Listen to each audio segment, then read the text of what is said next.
ಕಾವ್ಯನ್ ಮಾತಾಡ್ತೀನಿ ನನ್ಗೆ ಏನಾದ್ರು ಚೆನ್ನಾಗಿ ಕಾಣ್ದೋಗ್ಬೇಕಲ್ಲ ಕಾವ್ಯ ನಿನ್ ಜುಟ್ ಕತ್ತರಿಸ್ತೀನಿ ಮೀಸೆ ಹೊಡಿತಿದ್ಯ ಕ್ಯಾಪ್ ಹಾಕಿವಲ್ಲ ಇದು ನೋ ಏ ಪ್ರೊಫೆಷನ್ ಆಡ್ದಂಗ ಆಡ್ತೀನಣ್ಣ ಮಾಡ್ತಿರ್ದಿ ಎಕ್ಸ್ಪೆರಿಮೆಂಟ್ ಖಾಲಿ ಆಯ್ತು ಚಾರ್ಜು ನಿನ್ ತಮ್ಮ ಚಾರ್ಜ್ ಹಾಕ ಬರೋಣ ನನ್ನ ಸ್ವಾರ್ಥಕ್ಕೆ ಇಡೀ ಟೀಮ್ ಎಫರ್ಟ್ನ ನೀನು ಹಾಳು ಮಾಡಿ ಹೋಗ್ತೀಯ ಅಂದ್ರೆ ಕ್ಯಾಪ್ಟನ್ಸಿಗೆ ಅದು ಅರ್ಥನೇ ಇಲ್ಲ ಅಲ್ವಾ?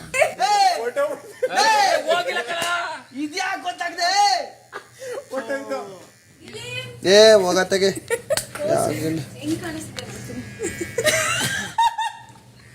ಇದು ಕೆಂಪಗೋಣ ಸುದೀಪಣ್ಣ ಕೆಂಪಗೋಣ ಸುದೀಪಣ್ಣ ಸುಮ್ಮನೆ ಚೆನ್ನಾಗಿದೆ.